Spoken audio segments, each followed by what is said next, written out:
Greetings, Patrick here, 8 Questions with, and welcome to the show, everybody. Wow. It has been a cold, miserable day here in southeastern Michigan. It has actually dipped under 50 degrees, 47 degrees and cloudy. It rained a little bit. Uh, let's see. I think I put something down here. I need.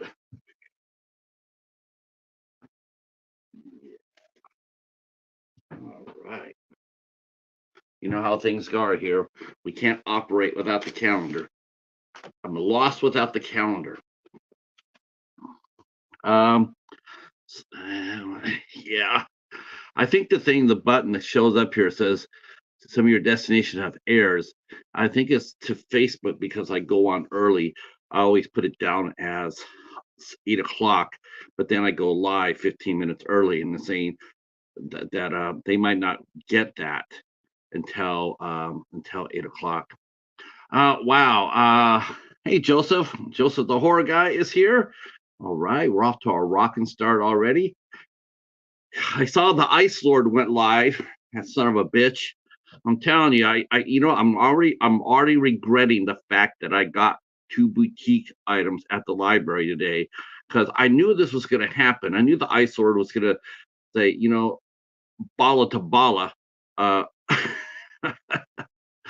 he is actually doing his 31 days of Halloween, and I actually have his channel playing on my side so I can get him some views. He is watching Suburban Sasquatch. Good Lord, have mercy. I don't know how people survive movies like that, but there are some people over there watching that. Uh, our 31 days of Halloween is happening as well. We did 31 days. Let's see. You watched the interview on the Midnight Hour with Danielle Harris. Yeah, wasn't that a hoot? Wasn't that great? I had a lot of fun with that. It was chaotic as hell, though. It was chaotic as hell.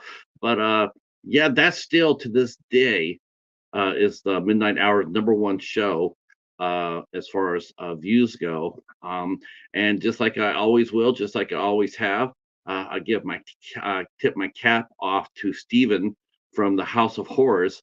That is actually the interview. That is actually the interview that launched his channel. Um, he got Daniel Harris. He wanted to bring some other people over, and told him, hey, do it yourself, man. You can interview these folks. And lo and behold, the House of Horrors took flight over 100, I think close to 150 episodes now. Wow, that's amazing. Um, what was also amazing too was last night. We had Damian Mancino come onto the show, and it was action packed. In fact, I dare say I told Damon after we were done. I said that is the most people I've ever had in the chat where I've had to go. We had 19 heads in the chat when we left yesterday. Um, I probably could have pushed it out a little bit more, but I always tell my guests, the interviews are 60 to 75 minutes long. And I don't want to ever go beyond that without at least giving them a heads up, because I did not give them heads up, which I probably should. If we ever have more than 15 people in the chat, we're going to stay for a little bit, talk to them a little bit. Um, all right. Patrick, hopefully you could interview with Megan Killer Doll actress Amy Dawn McDonald. I had an opportunity to do that. I passed on it. I did not pursue that. Um, though I hear her mother is a very cool lady. So maybe I might rethink that, maybe in the future. But as a rule, though, Joseph, I don't really interview minors. Yeah, I've only done it twice in my series. And I've only done it once here. I've only interviewed one minor here. I've only done it twice in my series, and one was with the same person. And I made no sorry, no sorry at all. It's just how I'm comfortable. It just makes me feel comfortable. Um, Though I can tell you, and I mentioned this before, whenever I go look for a guest, her name is Ruby Lott. I can bring. Let me go get her interview because she's a really cool girl. She's a real sweetheart. And she is, I believe, a junior in high school right now. I thought she was a junior when I interviewed her. She was just a sophomore. So let me go get that for you.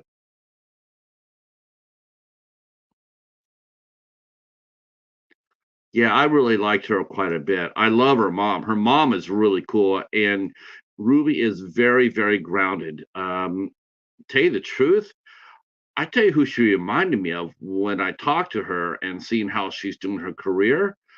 Um, none other than Taylor Swift. Because I've always admired how Taylor Swift's career was handled. Her career was handled beautifully. It should be Taylor, no pun intended, but her career, how it was handled, how her parents handled it, should be the model if you're going to get your kids inside. Hey Timothy, long time no see, sir. Wow, it's a blast from the past. Okay, here's the interview for Ruby Lott, Joseph. By all means, take a look. So we're talking to another Iowa director and writer and composer. We're going to be talking to Patrick Boberg tonight at 8 o'clock. He does everything. He has a one man studio. He film directs, he screenwrites, he composes. He does his editorials. He also does feature films, short films, and documentaries. I met him in an Iowa film group on Facebook. I met him there. In fact, Michael J. Menard's Facebook group, and because he had done a documentary on the USS Iowa, and that perked my interest. And so I asked him if he'd come on and be willing to do an interview with us, and he very kindly said yes. So we will be talking to filmmaker Patrick Boberg here in about 8 or 9 minutes or so. But last night was just on fire. Last night we had so many people in here. Iowa representing strong, a lot of different filmmakers, studios, actors. It was amazing. It was an amazing show last night, and super stoked to see all the people come on out. Um, it's so neat. It's really really cool to see. It's sort of like the same thing with the Ohio. Like next thing you go to Ohio and there's just a ton of talent there, and they're working really really hard. Sure, go ahead and get that grub on, for sure. I don't blame you. Um, So we'll be talking to him. I'm sorry. We were talking to Iowa filmmakers and actors and directors yesterday. In fact, after this show here, we're all heading on over to Al Lucard's channel at 10 o'clock because he's going to be doing an interview with Michael James Menard as well. So we're going to go over there for the chat and with the bats after we're done here. Um, well, unless we have like 30 people in the chat room, then we're gonna milk it. That's right. I said it. We're gonna milk it. Went to the library today. Went to the library, as you know, every Tuesday. I head on down there, and I go film hunting down there. People donate their movies to the library, and they have a used bookstore built within the library itself. And I go down there every Tuesday at 12 noon, and I go film hunting. Um, each they sell their movies for 25 cents a piece or 25 cents a disc if it's a season. So if it's a season of a show and it has 4 discs in or 5 discs in it, it's $1.25.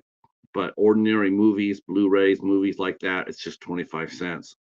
Um, I'll be honest with you. I had a good haul last week. It was pretty sturdy. I got Dungeons and Dragons that came out earlier this year, so I was pretty happy about that.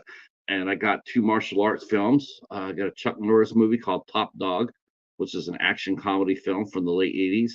And then I got Rapid Fire with Brandon Lee and Powers Booth.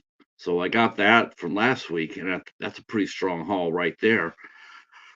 But this week I went up there and I wasn't expecting to get a lot. I really wasn't. I'm always looking, I'm always hopeful. And I peeked into the window and it did not appear to be a lot there on the shelf. Wow, was I wrong about that? Because whatever was there, it was small but mighty. And yeah, I found a lot of good stuff. I found a lot of upgrades. Um, I even got a couple of boutique releases. Um, no, you can't go wrong with Chuck. And what's funny too is I was looking at Top Dog. I had thought I had watched that. I thought I had watched that. I have not seen Top Dog. I did not watch that movie. So this will be a first time watch of a Chuck Norris film for me, which is really incredible because I watched everything he did when he released it. I mean, I saw all the Canon films. Um, I like watching Texas Ranger, Walker Texas Ranger. I was a fan of that. Sidekicks is hilarious. Sidekicks had me crying. Joe Piscopo and Chuck Norris. Um, yeah, I've seen a lot of his films, but I never saw Top Dog. No, I did see Rapid Fire. I did see that. I do remember that. If I'm not mistaken, I could be wrong about that. Could be a different movie. I think it is a different movie, but I think he fights Professor Tanaka in this one too. It seemed like Professor Tanaka was the main villain for everybody, every American martial arts actor. I could be wrong about that. It's been a long time since I've seen Rapid Fire, and I didn't expect to see that out in the wild, but super happy to get it. Um, so I got a film from Criterion. I got a Z from Costas Gravis. This was a political thriller. I got that brand spanking new, not perfectly factory sealed, stickers on it, and everything else. So I got that for a quarter. And then a disaster movie from the late 70s called Meteor, which stars Sean Connery and a bunch of other 70s stars back then. Um, I found a copy of that on Blu-ray, and that movie had been released by Kino Lorber Classics. So I got that. Someone donated that. And then really stoked on this too is I got the series of the Girl Who from the Danish side. Yeah, I'm going to do that. I'm gonna do a review for that for sure. Hey, Mike, what's going on, brother? I was just yeah, man, we're doing well. I was just telling folks what I got at the library today. Um, the library hall was pretty cool. I was pretty happy with it. Um, yeah, we found some old Chuck Norris movies. Brandon Lee. We got what else we get? So I just said I got the three films from the Girl Who Could, Elizabeth Salander, the Naomi Rapace series, not the American version, not the American version, but the Danish version. Um, so I got someone donated all three of those movies, the trilogy. Super happy about that. That I couldn't believe. Looking back at it, that might have been the best part about today's haul was that. Um, and a ton of Blu-rays. People felt like donating Blu-rays, so that's what they did, and that's what we got. And we got last but not least, but we also got a TV series, a complete TV series from syndication back in the 90s. Um, they did a lot of syndication in the late 80s and 90s, which syndications means, oh, the doorbell rang. Someone must not want to talk. Someone must want to come in and hear me talk about Star Hunters. All right. Well, thank you for coming in for tonight. We're going to go ahead and get our guest. He is Patrick Boberg. He is, like I said, he is a Renaissance man. He does everything. He directs, he writes, he composes, he does his own editing. So yeah, let's go get him. Here we go.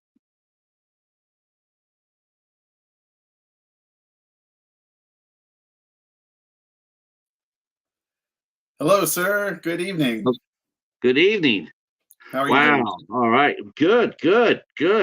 Uh, I was just killing. I would always go up a little bit earlier before the guests get here. Sure. So we get some few people in here and people saying hello and whatnot.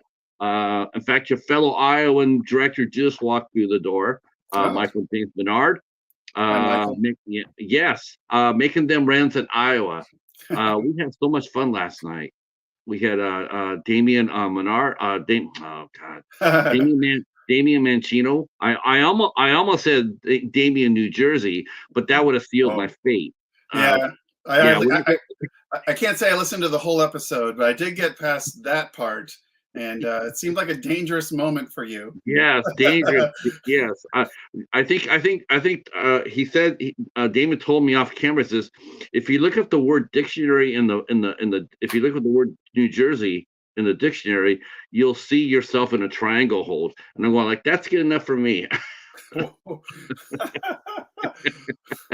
No, he's a New Yorker, but now he's an Iowan, a proud Iowan at that, and yeah, we are having we had a lot of fun last night, and it really set the table for tonight. As far as I'm concerned, because we got another Iowan coming in, another great filmmaker, who not only does feature films, but you do your own editing, you do your composing, and you're a documentary filmmaker, which is Yeah, how you and I met. that's correct. I posted I did a film. I work for Iowa PBS. It's my day job. I actually have never done a feature film. I mean, I've done pieces for other feature films, but I've never done myself as a like. This is Pat Boberg's directorial feature film. But I have Well, done uh, the documentary USS Iowa for Iowa PBS, and it recently won a national award from the National Education Television Association. So that is yeah, that is really cool right there. And yeah. to me, I know a documentary on PBS runs about 48 to 52 minutes, but those documentaries like that, they are actually considered documentary films. Yeah, That that's is right. a that Yeah. is a film that and it would actually be considered a feature film. Oh, It, well then I'll just add that to my resume. Thank you, sir. Yeah, it yeah, was 56:46, and I think when I initially had the first cut in, it was about an hour and 12 minutes, and then as a television a little different than say a documentary you'd enter in a festival or have running in a theater, so you just had to back down to that television time window. the good thing about it is, though, if I'm not mistaken, though, Patrick, is that you're able to keep your director's cut, right? Yes, well, the one thing about the director's cut versus say the air version is that it's not mixed. There were segments that didn't have, say, the correct picture. Like, when you get down to The Wire, you really want to make sure that you have the exact pictures. You've done your research. You're not showing a Montana class or something like that when it's actually an Iowa class. So battleship. So it's pretty labor intensive, especially when you're dealing with something like the military and active veterans who went through something that had a very large impact on their life, like the USS Iowa, that you just want to, double, triple, quadruple check every lowercase j and slashed t. Sure, sure. I'm going to keep up with the chat while we're talking because people are already here and they're talking. Okay, I bring it definitely on. want to say hi to, again, formally say hello to our good friend Joseph. The horror guy came in there. He is getting some dinner. Our good friend Timothy is back. Good to see you, Timothy. And of course, Michael J. Menard is here. He will be doing an interview with our good friend Al the Bat at 10 o'clock. On Al the Cars channel, so we'll be supporting that a little bit later. And our good friend Mike is here from across the pond, and yeah, he just invited me to do a show. I'm down with that. Because that gives me another chance to talk about you guys, which I really love. Timothy saying he loves my favorite things is my Dollar Tree reviews. Yeah. Do you like Blind Buy? Do you have a physical media collection yourself? Um, yes and no. Most of them I'm pretty picky now, or they end up being Christmas gifts. When before I really dove headlong into buying camera equipment, which a lot of it is in back there in this closet or hanging on the walls or in my garage. I realized right around that time that I was like, I'm getting too much physical stuff, too many things to put away. And then, I mean, there's also, I showed my guitars are past there. And, I Okay. got keyboards behind me and ukuleles and my old PA. So So not much room for physical movies then. Yeah, it's more a practicality thing of where am I going to put all this stuff, you know? Right. And the thing about it is here, the guitars and the ukulele and everything else, they're not just there for show. You, like I mentioned before, you're also not only do you direct and write your own material, but you also compose it as well. Yeah. So I mean, that's like I said, you're definitely a master of all. I don't know if I'll go master, but I will say that if it's something creative, I love doing it, and I get jealous about things that I can't do. I cannot draw to save my life. It would maybe just above stick figure, but if it's something, an instrument, I I'll bet give it your a shot. storyboards are fun. Yeah, I mean they look like blobby characters. You could recognize this is supposed to be a person and that's supposed to be a house, but yeah. Okay. God, do you storyboard now, or no because of that, or do you have someone else do it for you? The times that I have storyboarded, I'll do it myself because I've never really worked with a large enough budget to bring somebody on like an artist like that. But if there's time, I have shot. There are like some shorts that I've done that you could prep for. Then I will definitely do that. But most of the times, I'm a pretty frenetic person, so I can I'm a visual person, so I'll visualize it in my head and be like, well, I can't change the Right. shots here and there and just kind of wing it. But I mean, next year I'm hoping to do a feature film with my producing partner Brian Hogan, and we will be storyboarding that and getting real. Hopefully, somebody who's a better artist than myself can help us make that happen. Yeah, because I mean, I would think that I know a lot of directors. I know a lot of directors and producers. They like the storyboard. They say it helps them see, things, a little bit more clearer and whatnot. And and I agree with them. Because I did a little storyboarding too for the Tonight Show. I don't know if you can see this or not, but Ah, I did a picture of the Iowa for the Tonight Show. I pretty can't close. I Pretty can't close. draw. I can't draw either. But I do know the storyboarding is very important for a lot of directors. A lot of times, there's some that are actually, you're right, they truly do pieces of art. You see all the details, the shadow and light on it, and it's like, man, that's a lot of detail. Oh yeah, yeah. That's a lot of detail. I'm thinking, well, I think if you're going to storyboard, you're just going to do the outline, so everybody, everybody can see where you're taking the film. You don't necessarily need to have that. Let's break out the Adobe. Let's get Photoshop. No one's gonna. You don't have to do that. I will say I look forward to the day that somebody I work with does some incredible storyboards for a project that I'm on, and it ends like, you remember in the movie Argo, where Ben Affleck's character, they were pretending to make a film to get people out of Iran from the 1979 hostage crisis. I believe it was 79 or 80, and the movie ends with him taking those storyboards home, and yeah, that would be so cool to have like an official Pat Boberg film storyboard, 3-piece triptych on the wall. Like Well, one day. now, okay. Well, that's a good way we could say this is a very interesting line we can go to. Now, I've always asked actors this. I've asked actors, like when you worked on a film, we worked on a film. Have you ever, taken something home with you, like a souvenir or whatnot? Have you taken anything home as a director? Does directors do you get to take anything home yourself? I assume on very large projects, if someone is a hawk, like a prop master that's a real big hawk, they would make sure you don't. But with short films, sure, I've got plenty of that type of thing. For when it comes to my day job with Iowa PBS, I mean, I'm a state employee, so there's I think it's a $4 gift limit. So like I can't even accept a lunch if I'm on the road. So I wouldn't take anything. I went at the USS Iowa and we were out there filming interviews and going around the ship. They were trying to give us some swag, and I'm ever cautious about that type of thing, of being like, no, I really can't take this miniature battleship or something like that. But yeah, I have like the first time I ever did the 48-hour film project, which was 11 years ago. I have like a poster board that we used in the film that's still in my garage right above my tool bench, and there's There's all types of props that have from those type of things. We got our first question for you. So Uh-oh. from Timothy, he says, question for Patrick. Do you feel because it's your story and you also direct it, is it easier with or without a storyboard? I mean, do you think storyboards are more for other people, or you think a storyboard is more for the director himself?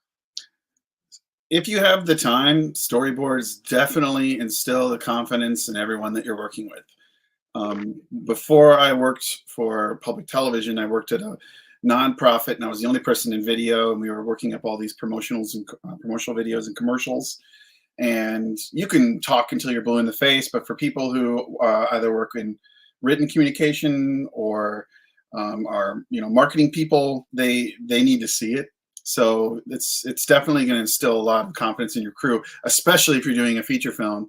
I actually interviewed Michael Minard myself a year ago for a short film that was on a showcase of mine, which right here is a clapperboard that says The Film Lounge. That's the show that it was on. Okay. His show, Into the Void or Enter the Void. It's been a while. But either way, yes. So I assume he had something like that, his crew, and if I had the time and the money and somebody who could draw better than me, I mean, I would do something like, this is what I'm looking at, and then hand it to an actual artist and ask them to detail it. Right. Because I mean, I've heard stories of filmmakers that I love, or everybody loves, like Steven Spielberg, doing, like, the night he gets back home from a shoot, he works up like iterates on what he already had for storyboard for the next day, so he can show people what they're going to do and have a sense of the blocking and all that. And maybe it's just a matter of me working on my fine motor skills a little better when it comes to drawing, and I would absolutely do it. Yeah, I just was wondering how important it would be to do that. I mean, to me, it just segued perfectly, and about taking home a souvenir or something. So $4 for PBS, right? Yeah. Why is that? Is that to ensure no conflict of interest? I believe so, but I think it's also because state employees, kickbacks, that type of thing, or some sort of, concern about people not being above board with their dealings with an organization or a person around the state. There are, like, several laws have, like, sunshine laws, which mean that you can't have a meeting with a publicly elected person unless it's out in the sunshine for the public to see, or a meeting that's televised, or people from the public can go. So I assume it's the same type of thing, to just keep people who, are receiving money from the public good to, not be self-dealing. So I'm fine with that. I always feel guilty just getting any gift. So, but maybe that's just I was raised Catholic. That's too bad, because I was doing a little research again, and so I noticed that they were going to give you a 14-inch shell from the Iowa, and I was thinking, what the hell of a present right there? But where would you put that at? 16-inch round. Well, see, that's getting to the USS Iowa, which is a nice bit of a segue there. There are so many different types of rounds on that ship, and there was one that was, I can't remember the exact term. I believe it's in the movie. If not, it's in the extra feature that you can watch on Iowa PBS's channel. There's one that has a nuclear, warhead tip on it, and when it goes off, the ship would be within the envelope of the explosion, meaning that when you launch it, you're expecting it to be game over. So I don't think I need any of those anywhere, especially with 2 young daughters in my house. Did they have shells like that? I know that they had tactical shells. They never fired that. Well, never even tested it. Wow. I was going to say, I knew they had tactical shells, like in Europe, they have tactical artillery. The warhead yields are almost like sort of like neutron bombish, like, not, you're going to fire it, but you're going to be able to live another day. But wow, I did not know that about that. So it's sort of like a last hurrah type of deal. Yeah, obviously there's only ever been 2 nuclear bombs dropped in combat. So Right. the Iowa or an Iowa class has never had to unload one of those, but they existed just in case. But yeah. Yeah, the Iowa had a rich. Oh no. Well, it's just me. Patrick's gone for a second. It's sort of entertaining to me that the ship, is named, the battleship was named USS Iowa, which is one of the landlocked states in the United States. It's like it seems like an oxymoron a little bit. Like, here's the battleship Iowa, the battleship Nebraska, the battleship Kansas. Is like, and where are we going to put these ships at? Because most of the heavy cruisers were named after cities. Light cruisers were named after like capital cities. Light cruisers were named after smaller cities, like the second largest cities. Destroyers were named after servicemen who died in the service or just something great. At least that was during World War II. It changed after World War II. Because now we don't no longer have battleships. Now they name the submarines after the states now. I'm not sure if there's an active Iowa right now, Judy. Is there an active USS Iowa? There's a USS Iowa submarine that is. Can you hear me? Yes, I think you went out for a second. No. So okay. Hold on, I'm gonna come back. Okay. If people can hear me, let's see here. Is my audio working? It says it is, so I assume Patrick's coming back. But there is a USS submarine that's in Iowa that's coming, I believe, in January, and it's a big deal to a lot of the Navy people who are around here, and they really want us to do something to do with it. It's just hard. I did hear your question while you were gone, Patrick. Can you still hear me? Yeah, I'm still here. I just couldn't hear you back, so I had to come back in. It looked like my microphone was still hot, so I kept answering your question. Yes, there is a submarine that's coming, a USS submarine that's going to be christened, but we've tried to do something with it, but of course it's a brand new Navy vessel, and those are pretty well kept secrets. So it's going to launch, and there's a public christening that people can watch online, and they're doing a live stream from Iowa. I might be mistaken; it might have launched last month even, but yeah. So there is another Iowa out in the seas. Oh, that's a good thing to know. Mr. Dan and Horror, yeah, I know. I poofed. My sound went away. Normally that only happens when I get a phone call, but no one called in. Mr. Dan mentions the New Jersey is a museum near me, and his son and Dan go there and got the whole tour. That's a long tour too, because a battleship is. Were you amazed at the size of it? Oh, absolutely. I think it's 260 yards from bow to stern, and of course there's several decks, and you get lost going down into the belly of it, and there's just impossible amounts of information to learn about anything that you can possibly see. And I was basically, when we were getting the tour from the CIO of the museum, who served on the ship in the mid 80s until the event of the explosion in 1989. He was telling us all about every single thing, and I think I was just turning and I can't believe this and that every single time. It's absolutely astonishing that that type of engineering even is possible, let alone the fact that it was built in over 1939 to 1942, and much of that, the guts of the machinery and the launching mechanisms, survived even the modernization in 1980s. So it's just an incredible feat of engineering, just even without being a battleship, just being floating in the ocean at 45,000 tons or 55,000 tons when it's fully loaded. Yeah, what the? Boy, my StreamYard is going crazy. Can you hear me all right? Yes. Okay. So yeah, I've studied a little bit about the battleship itself. Like the Iowa served in the Pacific. That was Japan. Most of the battleships served there. Some of a couple of the old ones served at Normandy. But most of the time, you had the old battleships, which were called from the Pearl Harbor ones, and then you had the new battleships, the new fast battleships that were the old battleships were pretty much used to shell, and then the fast battleships were used to stay with the carriers task force. What caused your interest in the ship? I mean, what caused? I mean, because it's something you don't really see a lot of. Someone who does short films and horror films and 48-hour challenges, but then you pivot and now you're doing a documentary. So what was there any family members that served on the ship? Any family history?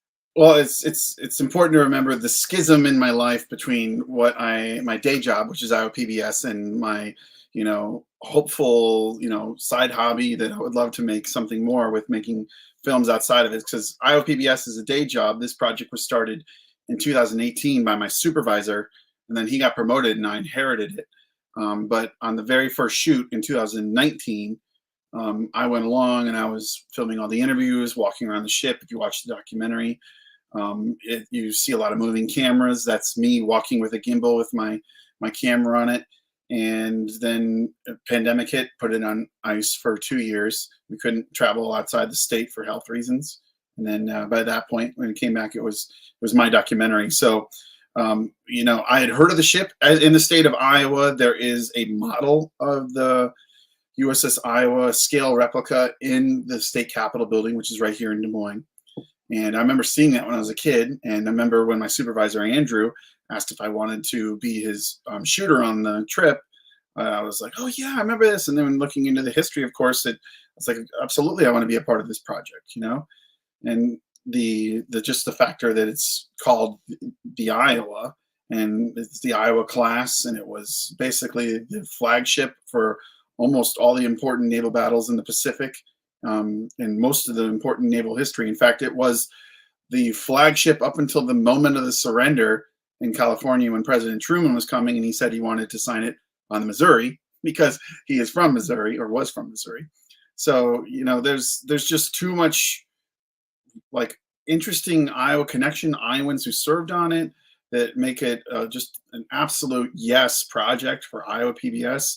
And any producer who is interested in the history of the military, or American history for that matter, would jump at it. So, I can't say that it originally originated in my head, but I'm very pleased that it, for the most part, the project that everyone sees came from, my interviewing and cutting and shooting for that matter. I mean, there was another shooter came with me to Virginia and a second time to California, but I was there the whole time. It's going to sound like an odd question, but I think you understand it. But did you hear anybody on the ship when you were down there? Did you get the sense of, did you see crew members on there, past crew members? No. They are. It's an interesting question because they have a podcast, a video podcast you can watch on the USS Iowa Battleship Iowa Museum YouTube channel. And one of the things that they are very protective of is the history from the explosion. So for people who don't know, the U.S. Navy's peacetime biggest loss of life happened on the USS Iowa in 1989, April 19th. Yeah. And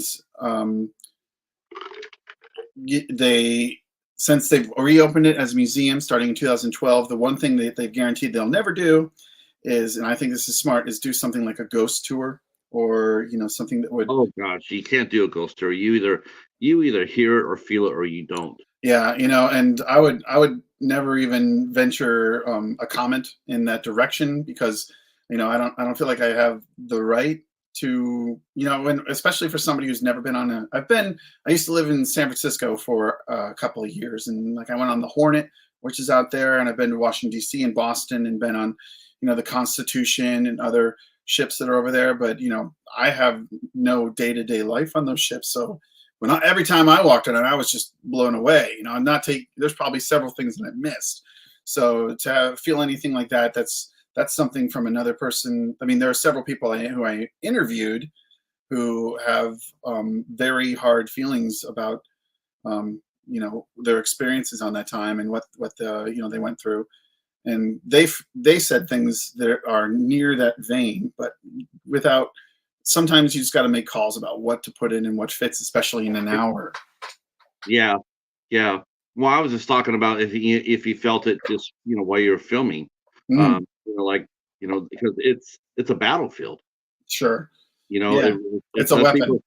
People forget that it's more than a ship. It was a battlefield.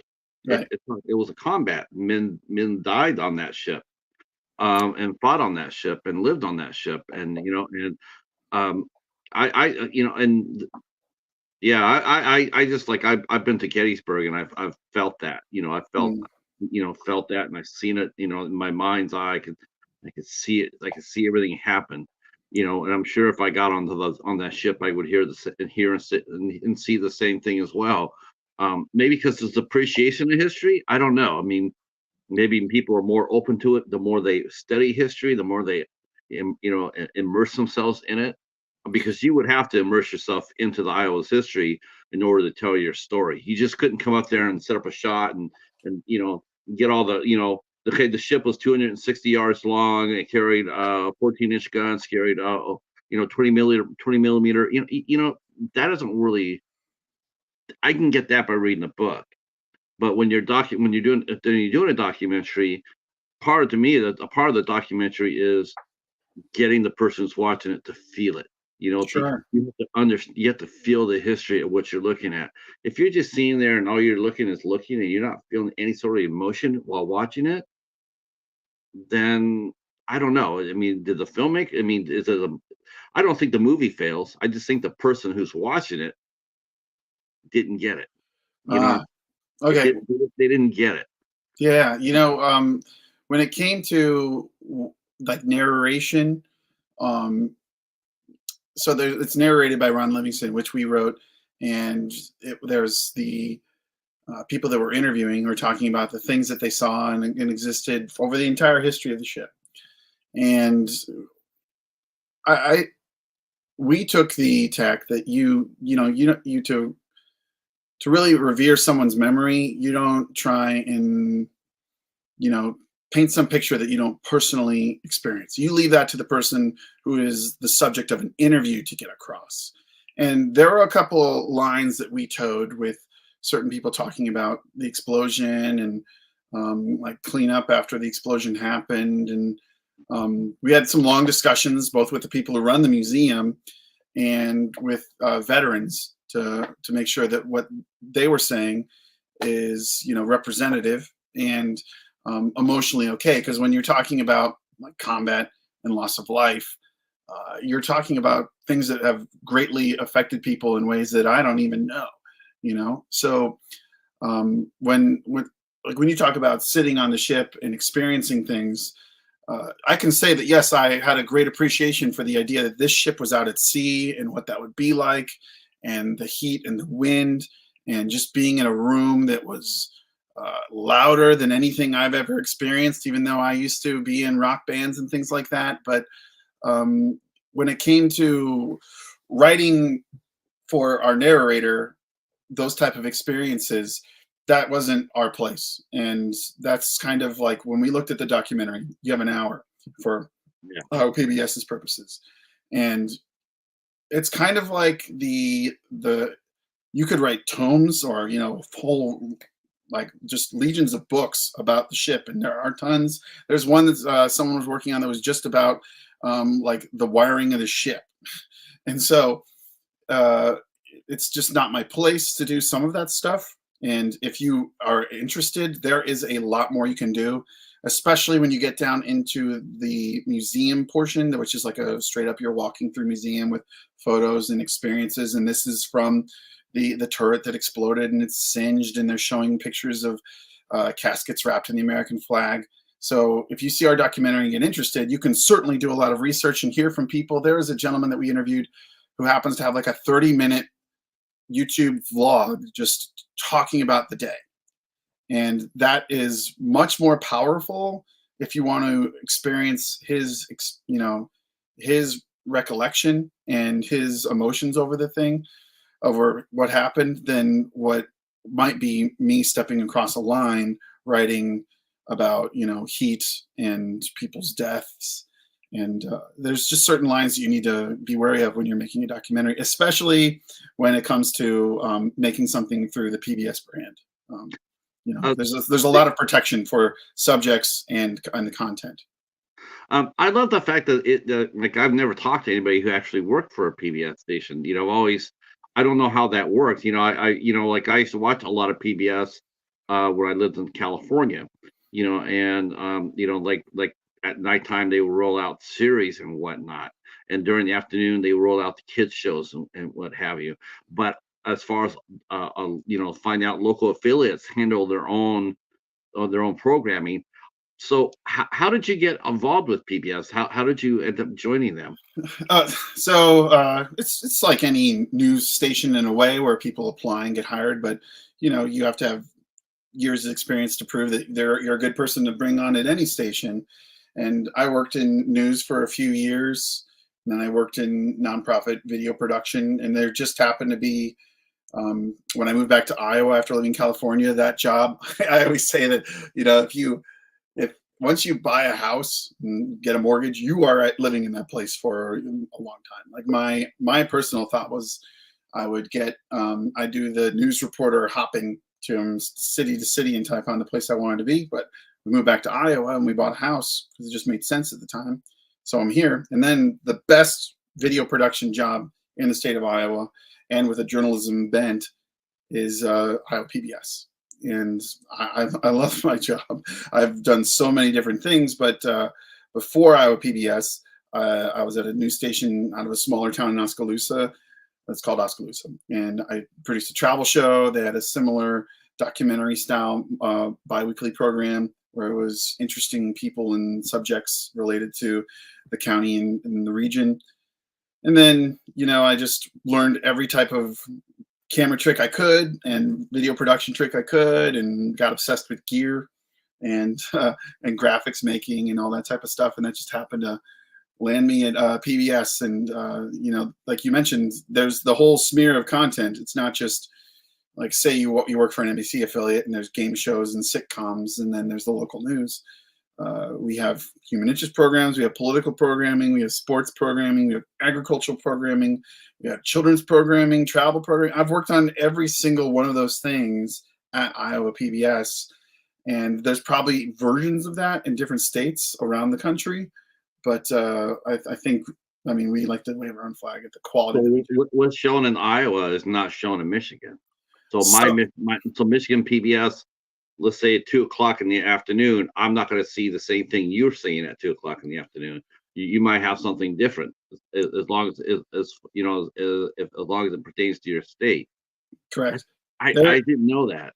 Yeah, there's a good example is I worked on a program for 8 years called Iowa Outdoors, and there are outdoors programs in almost all the states that have an Iowa PBS affiliate, and many of them are called Michigan Outdoors or Idaho Outdoors or Georgia Outdoors. There's a fantastic one that I watched before I worked for Iowa PBS and still do, out of Oregon, called Oregon Field Guide, that is absolutely incredible. But many of them do their own thing. The difference is sometimes those states will produce a documentary or a special that gets picked up and played nationally. Like my coworker Tyler did a documentary at the same time I did the USS Iowa on Meredith Willson, the Music Man, and that is playing in Iowa, and it's quite possibly going to be playing much broader soon.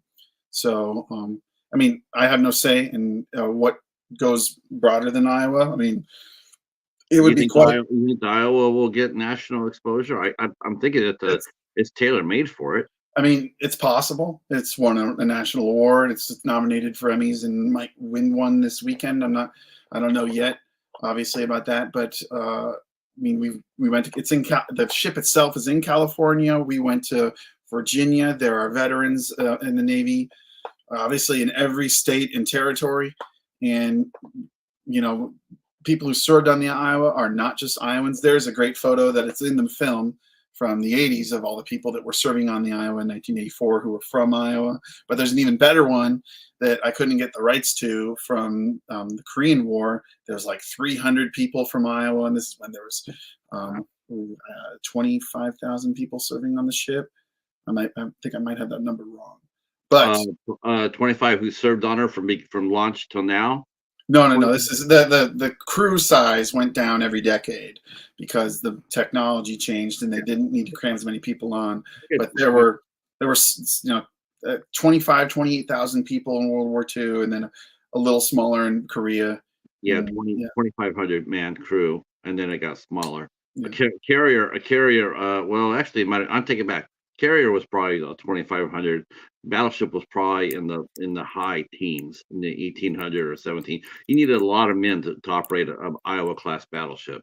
Yeah, I mean, it was called A City at Sea, and it was 2,400. I'm sorry, I was adding an extra zero on there. There's 2,700 in World War II, but it got down to about 1,200 by you know by the 80s. But yeah, I mean, ships now are far fewer people, and they're much more efficient. They don't run off steam, or diesel and steam. So it's a different type of equation. But yeah, Sort that's of weird about that. I know it's a topic for another time, but it is sort of weird about that when you see, run out and you see a battleship out there or a cruiser or a destroyer, and you read like, yeah, there's 140 men on there, and it's like, wow, what happens if somebody gets hurt? 'Cause you don't have very much reserve. A lot of times, a lot of those men that served, they were redundant. It's like, well, we need you up there to press this button because if the other guy gets killed, we need a replacement. So you're it.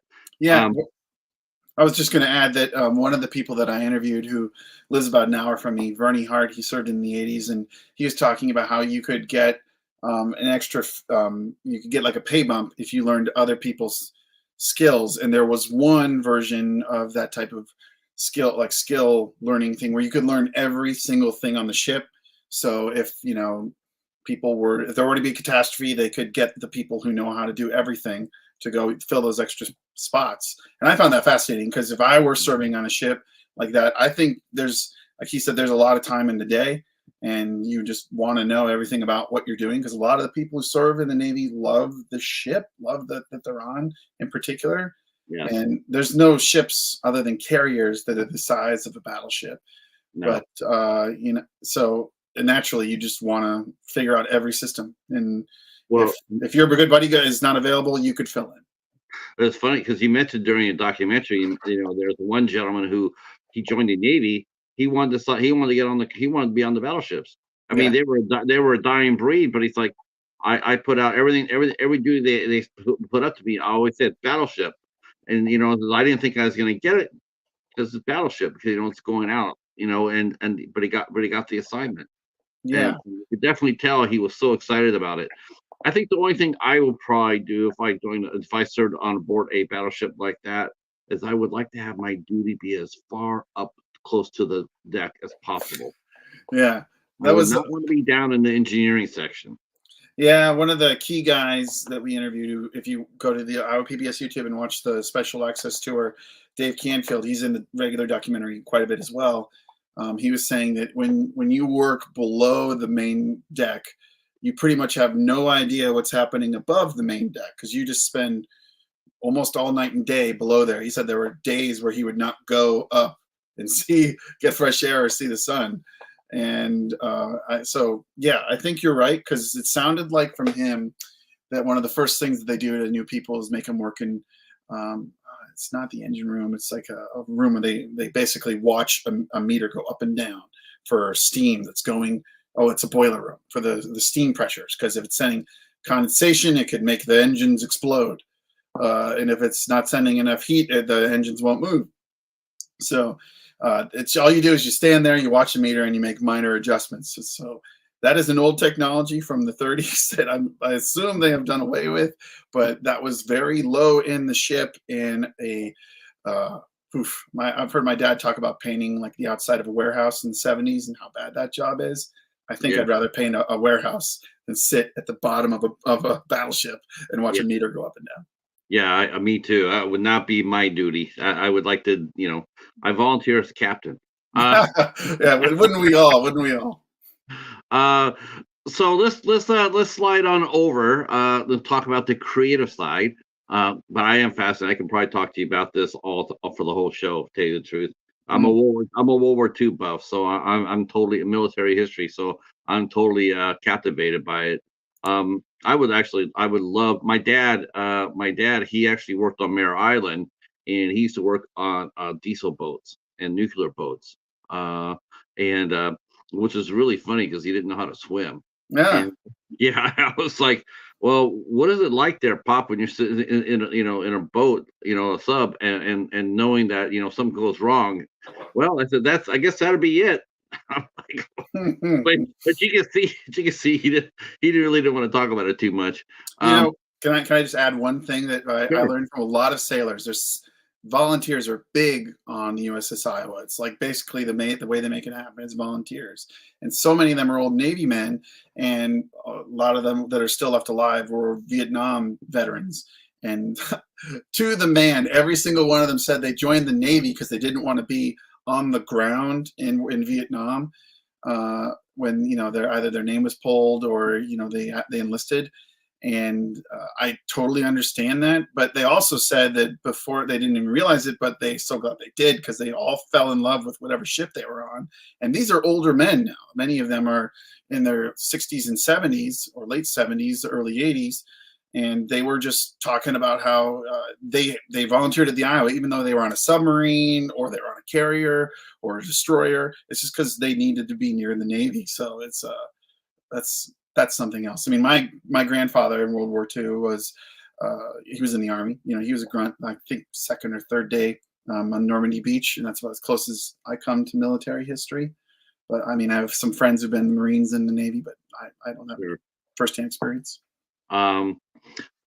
So your creative side, let's talk a little bit about that because we have to figure this out. Now, what came first for you? Did the PBS come first, or were you already making films? Films before you joined PBS? So I started at PBS in 2014, and I think you could probably say yes, I was making films before PBS, short films. And I think the first one I made is a mockumentary in 1999. Well, I guess I made something silly, several silly small things before that, but that's really the first one that I consider like something that's fun to share. And I'm hoping to remaster because it's not in HD, but with modern technology, you can make it look pretty good. But I've started in 2012 with my friend Brian Hogan, the short filmmaking team, Tiny Explosions, which will hopefully make a feature narrative film next year.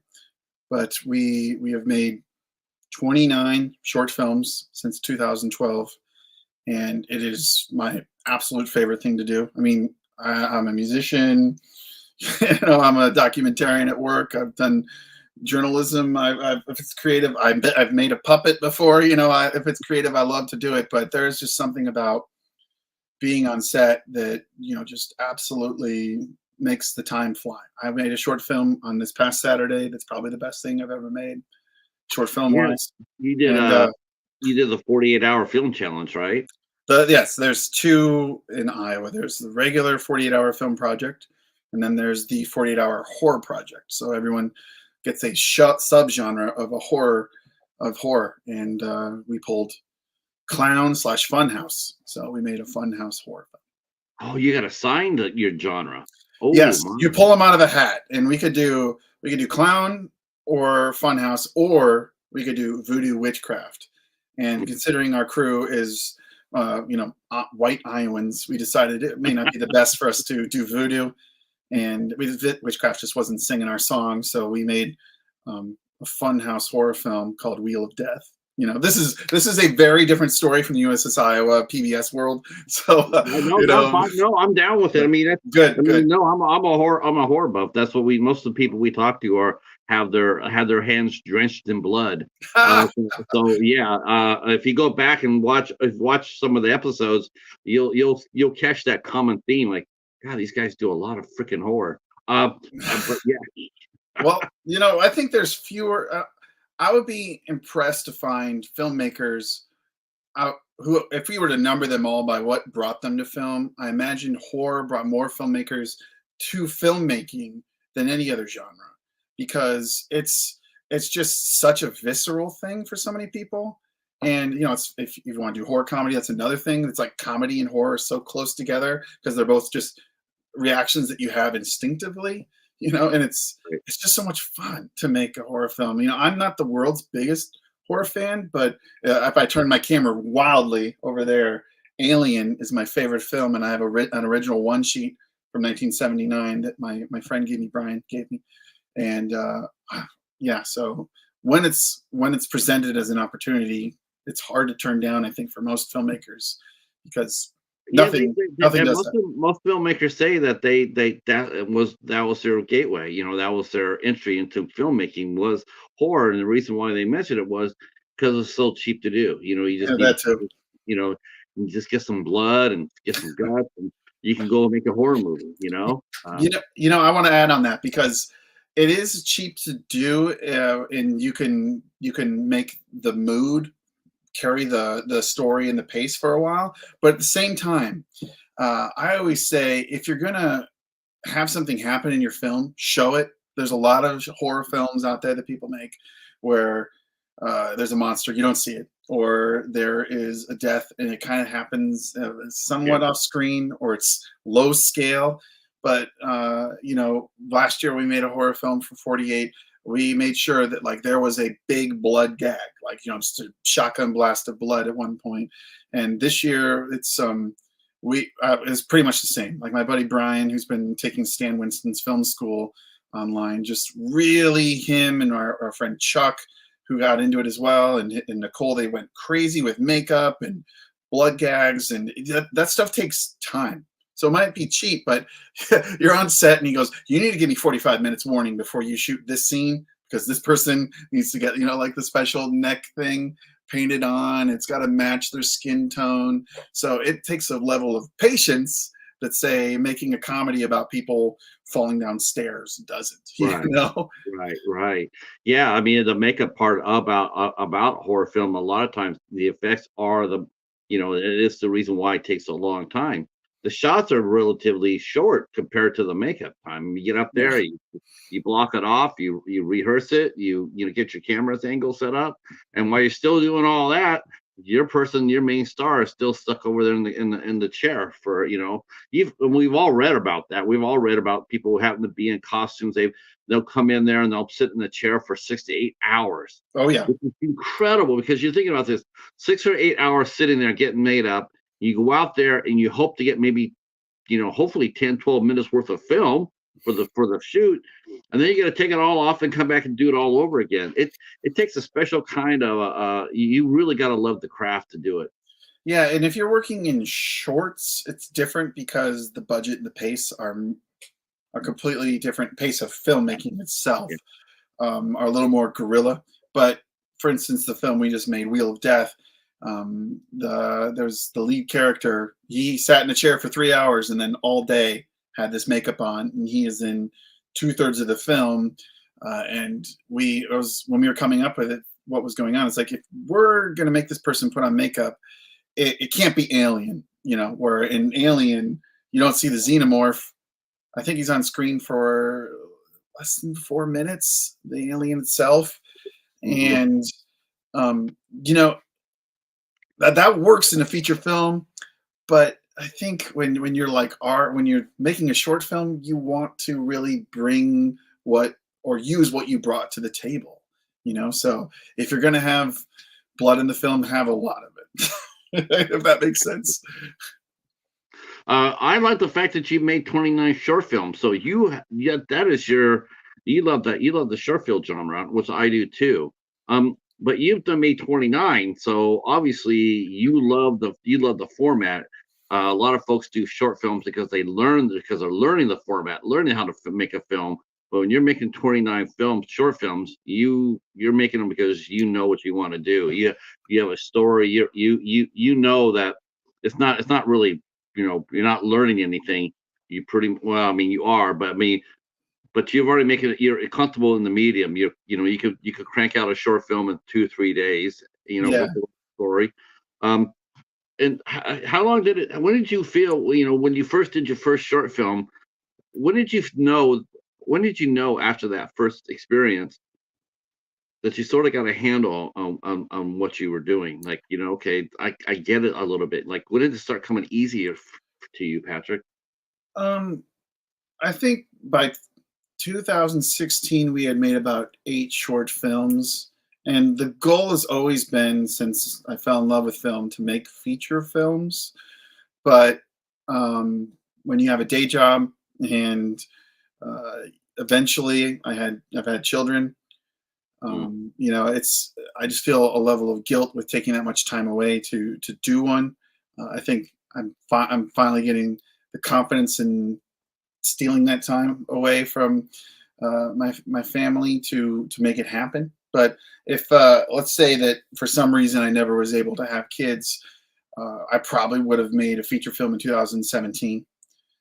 But here we are 6 years later, and I have a 6-year-old and a soon-to-be 3-year-old, and we're more confident than ever. And now it's at the point where I think I'm with the show I was talking about, the Film Lounge. I've asked very similar questions about short films versus feature films, and I think a lot of people who are in my position who get to multiple, let's say 20, 30, they get to that point where they're like, well, I just should, even if I'm not confident in it.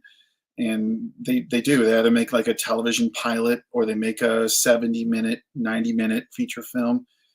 And, my Alien is a good example. So Ridley Scott was 42 and he had made thousands of commercials by the time he made his first feature film at the age of 42. And, I'm 41. So maybe I can, tie him. I don't think my first film will be as good as The Duelist, but it would be pretty cool to say that one of my favorite directors, I tied him in age by the time I got a feature film out. Excuse me if I overstepped just a little bit, but I'm just curious about this. But I mean, you said about the kids and the family and whatnot, but it seems to me that you've proven yourself that you put your family up first, right? You've shown that, through your job and through how you live. Have you ever asked your wife? Have you asked her, honey, I'd like to make a feature film. What do you think about that? Have you ever asked her? I think I've certainly talked about it with her, but when your wife's pregnant with a kid, you're kind of like, okay, well, for this next year, I personally am like, I'm going to focus on that kid. I want to focus on her and that kid. And then the pandemic hit, and then it was like, well, I'm not going to put us at risk with that type of thing. And then we had a second kid, and then 2 kids is a type of tornado that no one has really prepared you for. You kind of get into the second kid and you're like, oh, so I could, 86 the situation for 2 weeks, 3 weeks and get in a lot of trouble, especially with the way we want to raise our children. So, it's, I just want to be a dad first, and also I love my full-time job. So it's, I see that. I would love, roll the dice and end up being. I just feel like it. I just have a feeling. I mean, call from a husband to husband type of thing.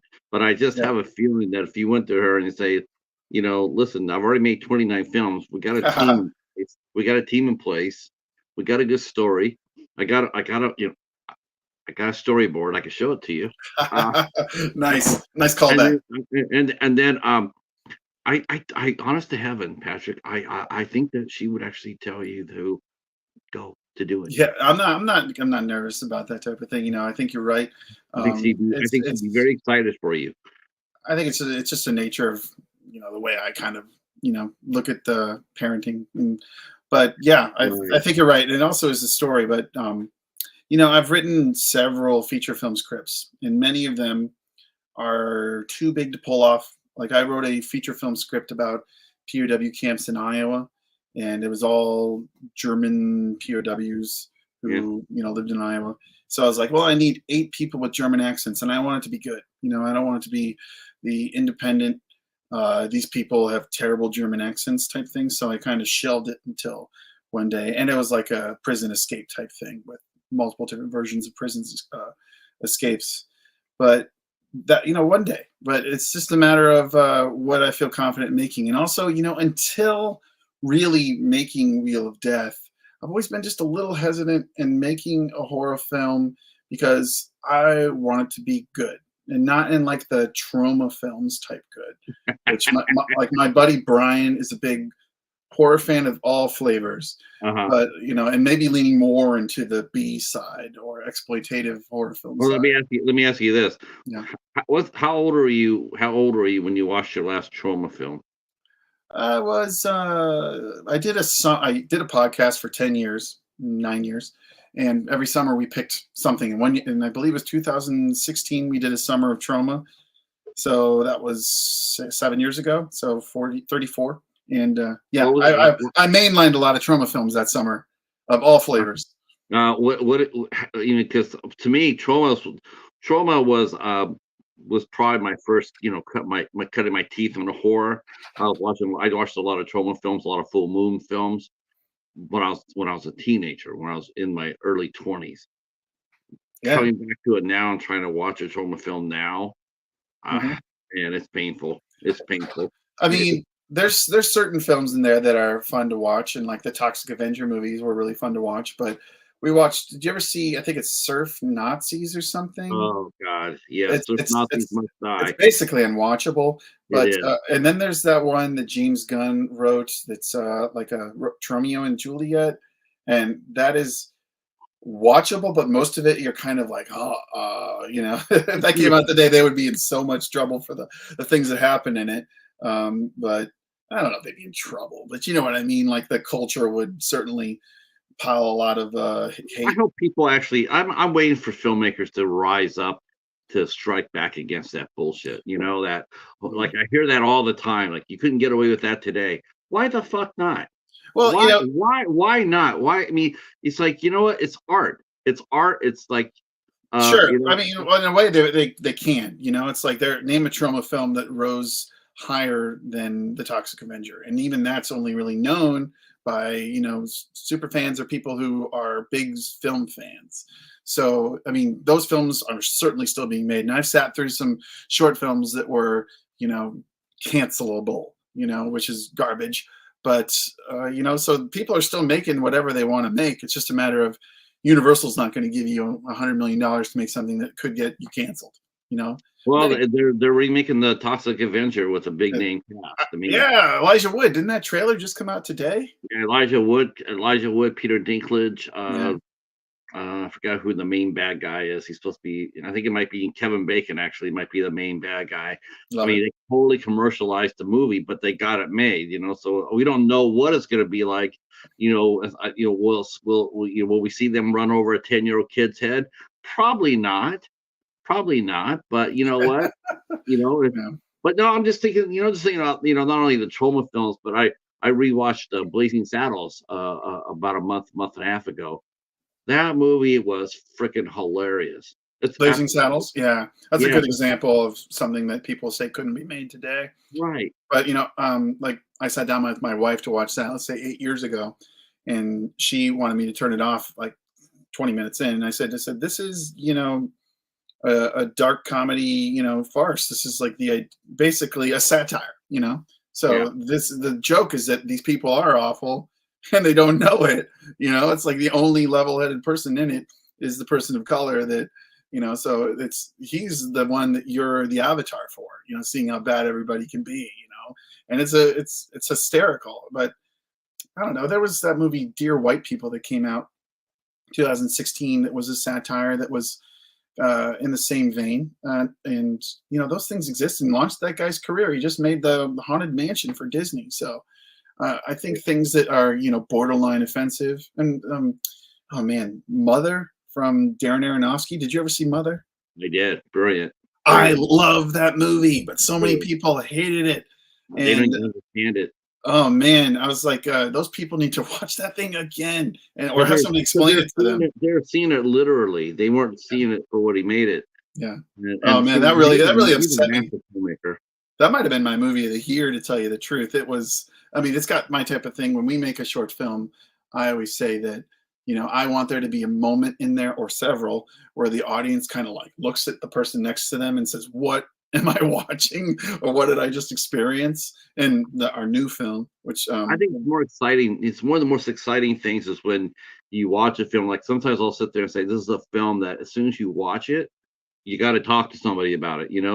Like as soon as people come out. A lot of times you see people come out of a theater and they all just disperse right away, right? Okay. But when a movie make an impact, like the first, like we watched the It Part One, right? When we watched that, we all walked out, and also people were they started milling together, strangers, and we started talking about the film. Yeah. We're there for like 20, 25 minutes talking about the film.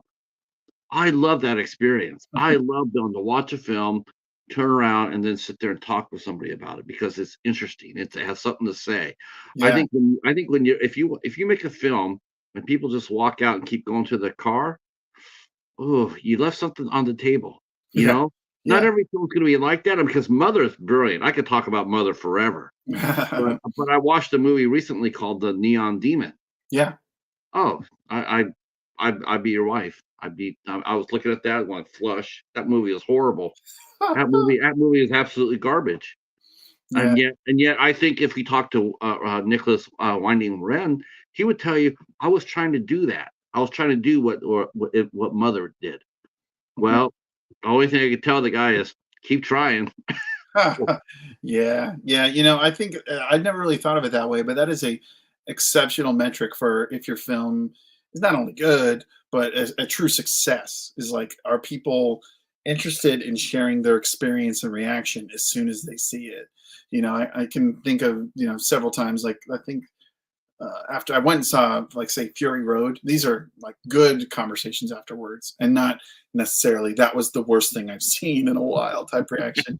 But I remember seeing Fury Road with a bunch of friends and coworkers, and afterwards we just kind of stood in the lobby talking about it. Like, that was a freaking ride.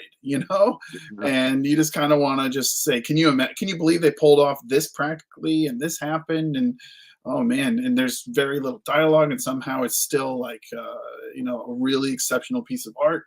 So absolutely, I mean, I remember, I think one of the first times I've ever experienced that type of reaction was when I watched Pulp Fiction all the way through. Because I mean, I was 12 when it came out, but when 2001, I remember watching it all the way through, and just like, it was the middle of the night, and I was like, who am I going to talk to right now about this movie? Because so many things happened in it that I had never seen before, or just like really made me go, what am I watching right now? Now, So it's an that is, interesting movie. yeah. It's interesting because we were talking about this. I was talking to Damon about this yesterday, and this is why I liked You Should Have Killed Me. This is why I liked that movie far more than Pulp Fiction. I told him what I really liked about it was that it felt real and it felt grounded. Michael James Bernard made the film like it was totally believable. You know, none of that macho bullshit. It's like none of that. You see Samuel Jackson talking tough. And it's like, you know what? I think if someone actually put a gun in your head and put and it was unstable and put the gun against your head, you're not going to be sitting there popping off on him. You're not going to be sitting there trying to push him. You're going to be sitting there like this and hoping that you can, hopefully he won't put he won't pull the trigger. And when you're watching a movie like, You Should Have Killed Me, and there's a crucial scene where the hero, is sitting there. He's talking to a main character, and he's basically talking for his life, right? You can see that he's scared. He's uncomfortable. He's scared, and it rings true. And I really appreciated that, because how many times in a situation like that, you always get a lot of macho shit. I mean, Commando made fun of it, when Arnold Schwarzenegger and Bill Duke were fighting. They're doing all that macho shit, and the girl says, "I can't believe all this macho shit." And it was funny. It was funny. It was a funny line, because that happens all the time in all those action movies. It's like, it's over the top. In your face, like, yeah, yeah, you better pull that trigger.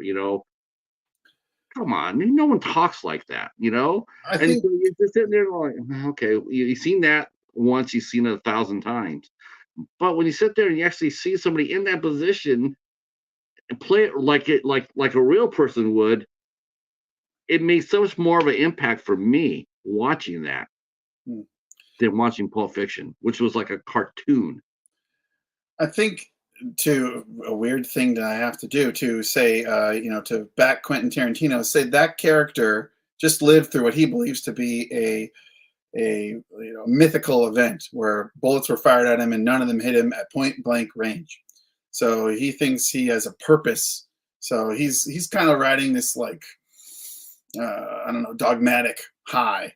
But also, he's a mobster who sizes up people for basically a living. So he probably sees these two people robbing the restaurant, and the guy's girlfriend or wife is losing it over there. Mhm. And so you know, I don't know. That would be the only reason that I would ride with the idea that he is gonna, you know, just tell this guy not happening to his face. So he's just, it's a different type of situation that I hope to never be in personally. But I understand what you're saying. Yeah, but I have a feeling if we're going to be more with Damon than we would with Sam. I'm just saying. But yeah, I just I don't know if you've seen the movie yet, but I highly recommend it. Oh, I've seen it. Yeah, Okay. I have the Blu-ray somewhere here. What? You got a Blu-ray out of it? I would no. I watched. Oh, here we go, ladies and gentlemen. Yeah. Michael Meinard, if he's still here, his Blu-ray. I actually bought it while listening to you guys talk about it because I was like, you know what? If I want to support local arts like I do constantly, put the money where the mouth is and go for it. You know, I mean, this is bigger than local, but cool I know Michael and I've met many of these people. I met Damien 2 weeks ago at the studios where he commonly works. And yeah, so I was like, yeah, I'm gonna buy it. Of course, it's still wrapped, but that's only because I don't have a hooked up Blu-ray player in my house. Talking about physical media, another callback. So until I actually hook one up somewhere in this house, you know. Michael's still watching that. I know the bat's still here. That's amazing, and that's really that's really cool. That is freaking cool right there. That's one of the coolest moments I've had. You sold one Blu-ray. That is one of the coolest moments I've had on this show. Is seeing that. It's just like, oh yeah, well check this out. I love it. I love it. Yeah. Yeah. This has been a lot of fun. This has been a lot of fun. What has been your favorite film that you worked on? Of all the shorts that we got, it's like if we and is this on Tiny Explosions? Are all your shorts on your YouTube channel so we can all go over there and check them out? The 29 Tiny Explosions ones, yes, all those are on there. I have made more and other variations with other people that I don't know, and I made one right after my second daughter was born by myself. That's under my personal freelancing company called Responsibly Wild, but that film is called escapes me for the moment. No Shortcuts. That's not there, but yeah, it's a hard question to ask. You know, I think the one that last year, and if I believe in the title of the streaming video, it says USS Iowa and the Run. The Run was, I was having an absolute ball. It's about a gentleman who stayed up all night, ate something that he shouldn't, and then is trying to find the bathroom. I'll leave it at that. You can go watch the film, and it's a trip. But that won the State of Iowa's 48 competition, and I had such a good time making that movie, and I was making jokes on the set about if we were to win this competition ever, I hope it's for something like this. It both represents our silly type of humor and how much fun we had. You could see it on the screen, but you know, also it got me to the national competition, which was an experience. You know, I've had multiple different types of media experiences. I composed a documentary that played nationally on PBS too, actually. And which one was it? This 10 years ago. There was a 30-minute documentary called Searching for Buxton. Another one called, might have just been called Alexander Clark. But you know, those are different types of experiences. I think anytime you come out of a film and you just know that it's the best thing you've done up to that point, that's also a different type of high. Like I wasn't certain if The Run was the best thing we'd done at that point, but we made a short film a few months after that. That was a Christmas short called Elf Off the Shelf, and I just thought it worked so well, and it was really funny, and it did, you know, pretty well for us on YouTube. You know, the algorithm smiled on us, I guess. And you know, this current one we just made, we had people in our crew that are like some of the most competent filmmakers I've met, and talented, of course, not just competent. But yeah, so at the moment, I've been watching nonstop the movie that we'll be releasing right before Halloween on Tiny Explosions on YouTube. You know, and I don't really go the film festival route with many things because, you know, I'd like to save that for like the feature film we make. Well, you know, but it's a lot of money, and if I'm not going to go to it, I don't want to spend money on it, and I want to play on an actual big screen, not stream somewhere or in a country I'm never going to be able to get to, like say Sri Lanka. So Yeah, Yeah, you know, yeah, yeah, you hear that, you won the Sri Lanka, film festival award. Um, cool. okay, okay, yeah, okay. Yeah. What do you do? Are you sending me a trophy? I mean, are you I mean, am I flying out there to pick it up? Yes. So I think at the moment the easy answer is The Run, which people can go and watch on Tiny Explosions, or they can go to tinyexplosions.us, which is our website, to see that. Or they could wait 3 weeks and see Wheel of Death, which will be online then. But yeah, at the moment I just can't get enough of that film. What do you wanna do for your first feature film? I mean, we talked horror film, but Well, yeah, we're gonna do a horror I don't film. necessarily see you doing the horror film right off the bat. I have a feeling you got something else cooking. I have. I'm a lifelong Star Trek fan, so sci-fi is just in my blood, and dark comedy satires are in my favorite thing Favorite in the world. favorite captain. Picard. I grew up during Picard, and it's just kind of.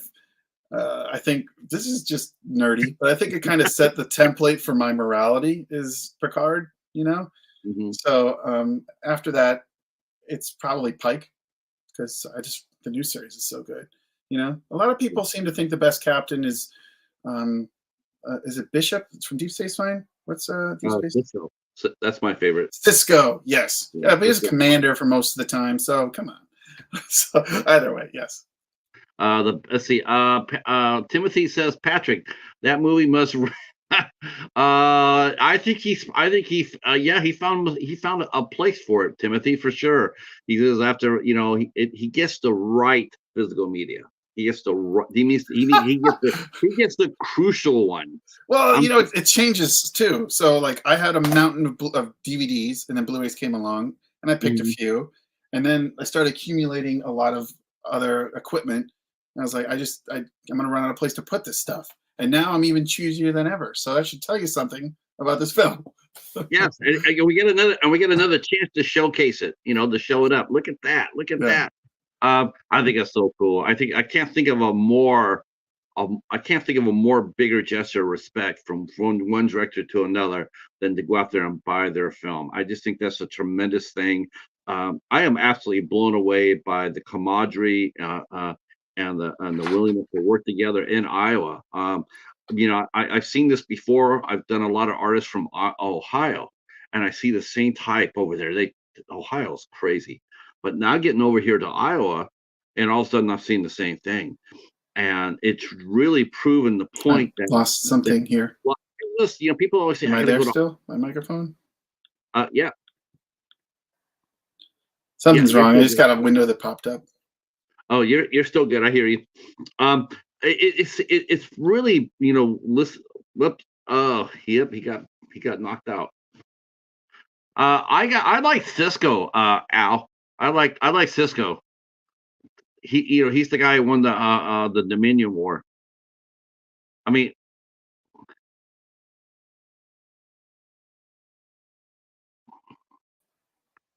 Can you hear me? well, yep. Okay, something popped up that said my microphone was gone. So I know it's like honestly. I the mean, I gremlins don't are know. out. I don't know. I don't know because we're talking about the Iowa and the ghosts that are walking through the ship or whatnot. But I mean, mine has had some freaky stuff happen tonight too. It's sort of weird. Yeah, didn't the term gremlins come from World War II? Like Yeah, with pilots and planes and all the mechanics. yeah, So the that's right. gremlins are coming into our machines here, eating apart our computers. I noticed you mentioned you had Ron Livingston do your narration for the USS Iowa, Yeah, and of course he did a Band of Brothers. right. He was in Band, and He's from the Iowa late too. is he? Yeah, Wow. They're doing the third part of that because they did the Band of Brothers and they did the Pacific. Pacific. Now they're doing Masters of the Air. Right. Man, Yeah, it's gonna be good.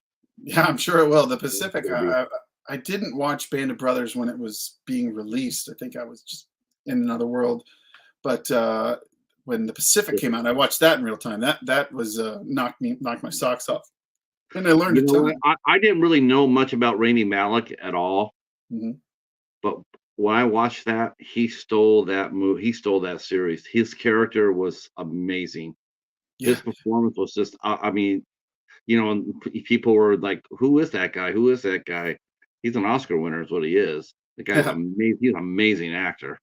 Yeah, and learning about like obviously D-Day is exceptionally important in American history, but learning about all the beach landings in the Pacific, like nonstop, that's a completely different story that not enough people know. No, So, no, and we always talk about D-Day, June 6th, and then here it is. We also forget about the Midway happened in 42, June, June, same period in June. We remember D-Day, but we don't remember Midway as much as we should because, well, unless you go ahead and make a shitty ass movie about it like twice. Like you didn't learn the first time, so you got to do it twice. mm. Um, yeah. Oh, I hated the remake. Did you watch that Midway movie, the new one? No, I have not. But what can you do? I mean, when it comes to making movies, I always say when I've been on podcasts or talked with people that I like or kids, and they ask me about the worst movie I've ever seen or worst movie that's ever been made, in my opinion, I have started saying Star Wars: Rise of Skywalker, because not Yeah, only was it yeah. like maybe the most expensive movie ever made at the time, maybe not now, I don't know, but they had the keys to the creative kingdom, and that movie stumbles over itself every scene to be absolute garbage. And I'm Yeah. not even a Star Wars like fan, but I've seen all the movies, at least, not so much the I felt so shows. sorry for Mark Hamill. I Yeah. just sitting there watching that and I'm like, this is what you did to his character. This Oh, is I meant what the you one did. after that. The one with Mark Hamill, I'm okay with, but the one after that, where now famously people, the fandom and Star Wars jokes about Palpatine returning somehow he Right. returned. It's like that movie is just so dumb. It's just It, so sadly dumb. I mean, that's one good thing about being an independent filmmaker right here, right now. That's the fact you don't have to answer to anybody. There's no fan service. There's no, corporate and people you have to, tapping you on your shoulder saying, Patrick, if we get a blue bunny in here, that sort of thing. Here's some notes. Here's my notes for this. You get to do it all on their own. You don't have to worry about it. Worry about beholden to anybody else. Um, I think a lot. It's funny because I see a lot of independent filmmakers. They come out, they do a movie, they do it pretty well. Like I saw one this year, a filmmaker. He did a movie called The Vigil Mhm. for IOC Midnight. The movie was fantastic. It's a great movie. But then all of a sudden, then he got tapped on the shoulder, and they said, "Well, we're going to go ahead and give you a fire starter." Okay, Yeah. I'll find honestly, he wasn't ready for that. He Yeah. wasn't ready for that. You know, he and he came out there and he just dropped the ball on him. He got a great cast and everything, but the movie did not look nearly as good as the Vigil did. And the Vigil was, basically cast with a relatively no name cast, but the movie was so much better. But he got tapped right away, and he got Canada's keys. Yeah. And maybe because that Brienne Johnson, because he did Looper and he got such a claim for it, they said, well, yeah, we'll give this guy our franchise. And it's just like, man, are you sure about that? I mean, are you really sure?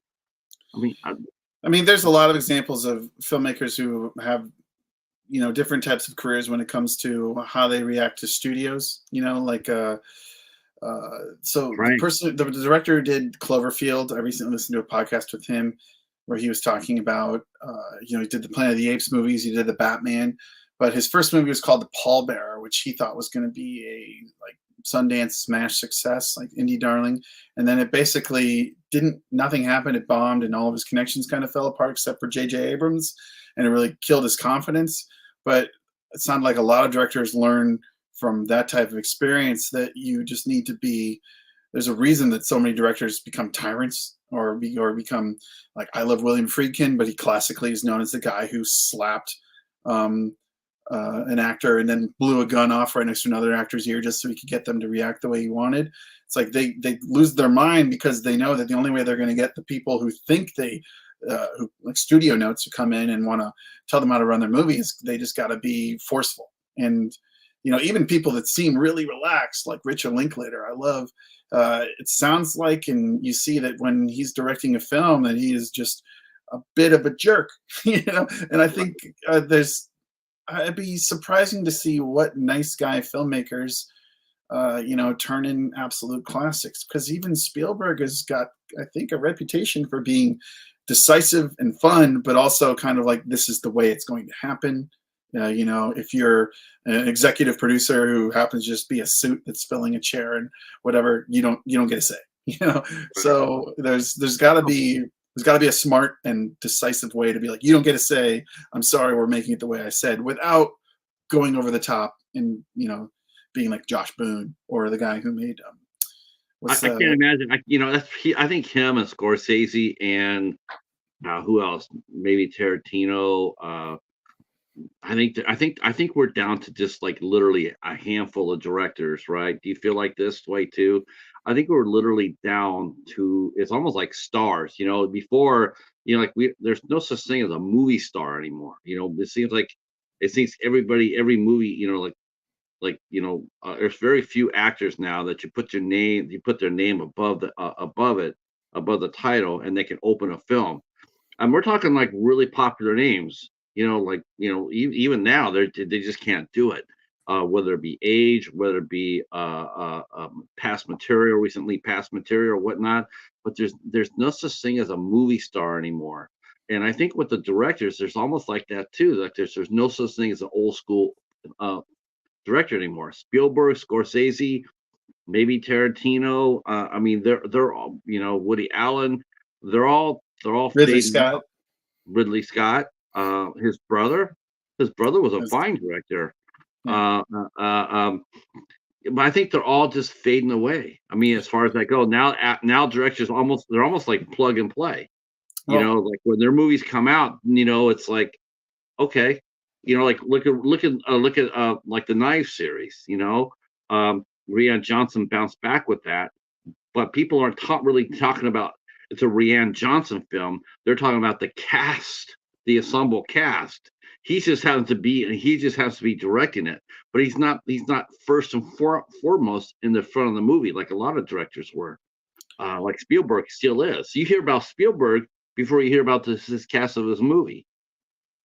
Yeah, it's hard for me to totally comment because I am such a film nut that I follow so many directors and care more about the idea that Rian Johnson is the filmmaker that made Knives Out and Glass Onion than necessarily the cast. But I do also ascribe to what you're saying, that they're the George Clooney's and the Brad Pitts of the world that are bigger than the title of the film. They aren't being minted as much.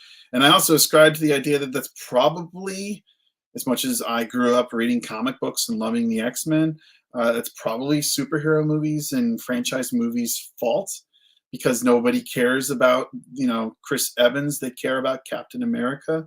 I mean, Chris Evans has not been in a movie that's, well, I guess Knives Out, but that's not really his movie.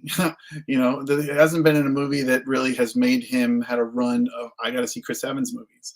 When you think of Matt Damon, you think this guy had a run of films starting from Good Will Hunting through the Bourne movies up until about, like 2009, where it's like, this guy is a movie star, And I think now, if you've had that potential, like let's say Chris Hemsworth, and then you end up making actually 9 appearances as Thor, so people think more of Thor than they think of you, then you're in trouble. So, I mean, I think I'm taking that, but I think the first person I heard say that was Quentin Tarantino, and it just feels like it's a nail on the head.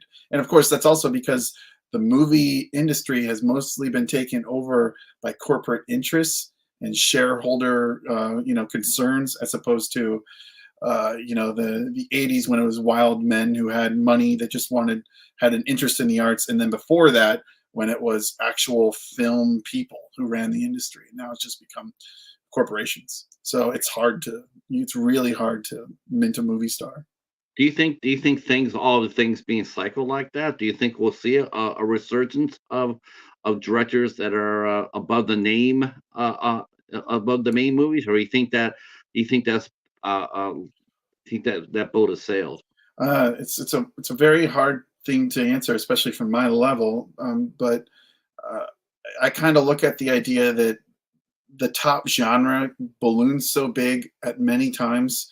So westerns or musicals carried it in the 50s and 60s, and then they created the 70s, and the 90s, and action movies were huge and cop movies were huge in the 80s, and then they kind of fell apart, and then there was just a renaissance of new directors around that time. So I'm not saying that superhero movies are going to crater. I got to assume that the stories have got to get better. It's just been a bad run of current ones, it feels like. But even that, I loved Guardians of the Galaxy 3. I thought that was the best one of the bunch. So there are certainly pick and choose your thing, but people like to point at the moment at Oppenheimer and Barbie as examples of directors, both who are known better than the film, maybe, or become better known than the film. Christopher Nolan, for sure. He's like a Scorsese. But Greta Gerwig, man, after seeing Barbie, I got to say that I have never been more confident in a director that's from my generation being like, that's it, I'm sold. I'll see anything you want to make. She was just so competently made and so fun and just a ride, So I'm like that with a couple of even though I'm waiting for one to come back and do another movie. But the second one, his name's Liam Gavin. What did he do? He did a movie called A Dark Song. Okay. I don't know that. But it's been out for a while. It came out in 2016, and I've been waiting ever since for him to come up with a sophomore effort. Then the other director is Aislinn Clark, and she made a movie called The Devil's Doorway, and she's been busy since then. In fact, now she just showcased her brand new film. She just had a screening for it, so it's going to probably be here. It'll probably be out within, I'm thinking, maybe hopefully 3-4 months. But those two are terrific directors. I love them.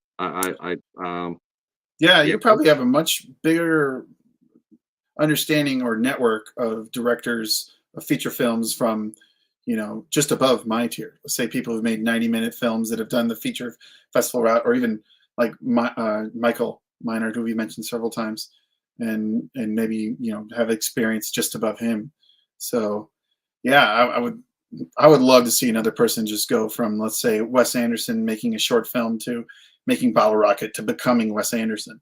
But who is that right now? He's a tremendous dude. I have time for one question, and then I'm going to let you get out of here. Okay. Our question is from Timothy. He says, you talked about making a sci-fi film. Do you have a project in the works or already written at this point? Do you have an idea of what film you would make? During the pandemic, I wrote a Star Trek spec script with the Kelvin timeline. Not to be too nerdy, but that's the Chris Pine run of Star Trek film people. Sure. But that's mostly because I really like Star Trek Beyond. It wasn't a big box office smash, but I really liked it much better than Into Darkness. So I wrote that as a spec script, and I've been working on a film called The Elevator, which is possible to be made, but it would require some travel.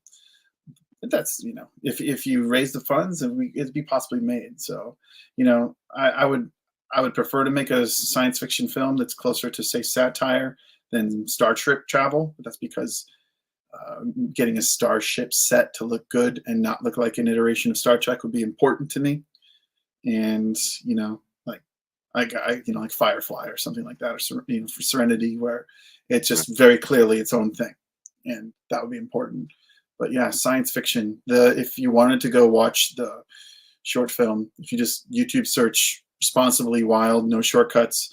I play a character who it was an idea that I think I originally came up with in second grade. It'd be like, I remember running the mile in school and being like, what if I had Hulk Hogan's strength and I could run this mile in 4 minutes? How cool would that be? Of course, we all know Hulk Hogan was like a steroid user, but that's whatever. But in the movie, the short film, this character finds an object and it turns him into kind of like if the Flash had to suffer from real world problems from being the Flash. So, I wouldn't want to, at this point, I've had ideas for superhero films, but I wouldn't waste my time writing it until someone actually wanted me to make the X-Men versus the Juggernaut. That's what I always say, because I would like that movie to exist in a good way. X-Men versus the Juggernaut, just like the stupid ways they've showed him. But yeah, So we can't talk the Final Stand. We just can't do that. you talked. I got just another callback. Sorry, you talked about after a movie having conversations with people. Yeah. I remember so vividly being in that movie theater and it ending and people going out, and then like me and 8 people around me just kind of like talking and being like, well, that was something. Just having these conversations. I was like, when the original X-Men came out, I was so high, and the next 2 I was excited, and the next 3 it's like, okay, well, you're lucky if the third version of your sequel, or the third installment in the series, is good. So we should be glad that this is better than Rambo First Blood Part 2 or whatever the third sequel is there. It was funny because I remember watching that. I remember because the first X-Men, and got in there and so excited, and I loved the beginning of it. The beginning, the prequel of it was outstanding. It was all of a sudden, it was just like, that was brilliant. Whoever came up with the first scene was absolutely brilliant. Well, also that movie is. Yeah, sorry. I love that scene, but then all of a sudden, then we get to meet the characters, and we see Sabretooth as somebody's dog, and he can't even speak, and I'm like, yeah, and the examples of wasted potential in the Juggernaut is, it has like an immortalized line as the Juggernaut, but just such a not offensive. Come on, it's superheroes, but as a fan, just like a blood boiling. This is not the Juggernaut anybody wants to see. So nobody wants to see that. Yeah. The only thing I will say good about the X-Men 3 though is they nailed it perfectly with casting Kelsey Grammer as the Beast. That was perfect. That was like, I'm listening to that and I'm like, yeah, that's inspired casting. Hey Jeff, how are you? Let's see. Okay, now he's got a question for you. Here's the new last question for you. Okay. What are your top 3 favorite films and why? That's a good question to go out with. I'm gonna say Alien. That's been my #1 favorite film since, I don't know. I think I saw the 20. No. It's like the 25-year anniversary rescreening of it, and I'd seen it before, but never in the theater. And there's just so much about that film that I love. I personally think I wish I knew more. I had more female actresses in our crew, because I think that you take any character and you make him a female, it is automatically a more interesting story, in my opinion. So like Ripley being probably the most important character in as a female, and maybe possibly ever in the history of film, because she just changed the game for filmmaking, females and action stars and horror last girls. But I could go on that film for a long time. I've seen too many documentaries and video essays about Alien, and it, from a filmmaking perspective, it really changed filmmaking. Because in music, I learned this term from one of my favorite musicians. It's called the mute party, where you make a film or you make a song and it's just overcomposed. So you start muting things. And Ridley Scott introduced that with lights, because he was on a commercial set, and they overlit it. And it looked like a toothpaste commercial. And he said, "Can we just turn off some of these lights?" And they said, "Well, it won't broadcast well." So then they did it, and this is the early '70s, and that became it's okay that things are in shadow. Not everything has to be a sitcom, and then you could just go on and on and on. But yeah, that's my #1 favorite film. The next few always juggle back and forth, but at the moment, I'm gonna go with the Coen Brothers, Miller's Crossing is my #2, and it's just another language version of English that is so smart. And I remember watching it the first time and feeling kind of dumb because I didn't fully get how they got to certain points. And watching it, I watched it dozens of times now. So yeah, Miller's Crossing is so good. I would tell anybody who says they like Hereditary. I would tell those people to, you need to watch Miller's Crossing so you can see just how good Gabriel Byrne is. Oh, so good. And then when you go back to watch Hereditary, then you'll see it like I've been saying. It's like he got completely wasted in that film. He was so wasted. I could talk about what I don't like about Hereditary for an hour, but I didn't like it either. And I think Hot Fuzz from Edgar Wright is my third favorite film of all time. That is, there is zero flaw in Hot Fuzz. It's I liked a Hot perfect Fuzz film. more. I liked Hot Fuzz much more than I liked Shaun of the Dead. I mean, I liked Shaun of the Dead; it was great, but Hot Fuzz was crazy. It was so over the top, and it was so Yeah, funny. And yeah. and they looked like they're having just an absolutely laugh with it. You know, And then that World's End was the last one, and that movie was also a lot of fun as well. yeah. When sometimes when I talk about, and people ask me like my ambition, I always say my ambition is to make a movie as sound logically, but also fun, and you have no idea what's coming next as Hot Fuzz, because I don't think anyone who's not lying could tell you what's going to happen next, because it's just so good. It's so good. Oh, can we talk about Hot Fuzz for another hour? I would love to. But we got one last question Uh from Timothy, and then we got to go because our buddy Al is going to be coming up here in about 20 minutes, and I do not want to cross him. I don't. I want to be there for his interview. Uh, yeah. so our friend Timothy says, "Now this is a really good. This is a really good question for an Iowa filmmaker." Um, he says, one last question. He's from Canada. Is there a Canadian location that you would like to shoot scenes in? If so, where? If you could go shoot on location outside of Iowa, where would you want to shoot? Where would you want to shoot your film at? I'm originally from Chicago, so I love Chicago. My family tree is from Illinois.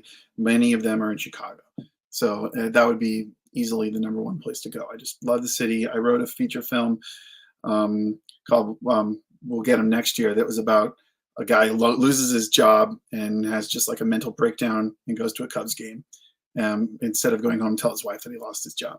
But I would love to make a film involving Wrigley Field. I'm not even a big baseball fan anymore, but it's just how it works.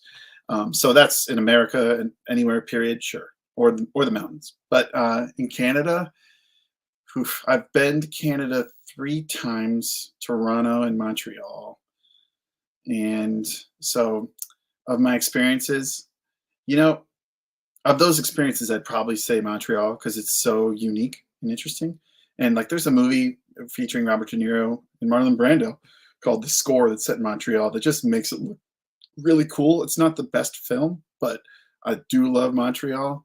But I mean, everybody films in Vancouver. I read a book when I was a kid that was set in like the Northern Territory about Inuit people, or First Nations people who basically live in the ice and go hunting for iced fish, and it just blew my mind. The idea of going up there and seeing that would be really cool. I don't know how well cameras operate in that space, but yeah, just the idea of going places that are alien would be really cool in Canada. All right, boys and girls, we have way past our time, but we had such a fun time talking with our guest Patrick Boberg that we went over a little bit. So thank you for that. I had a great time. You have to come back, definitely for sure. Anytime you want to, you're more than welcome to. Maybe we'll do a Hereditary special.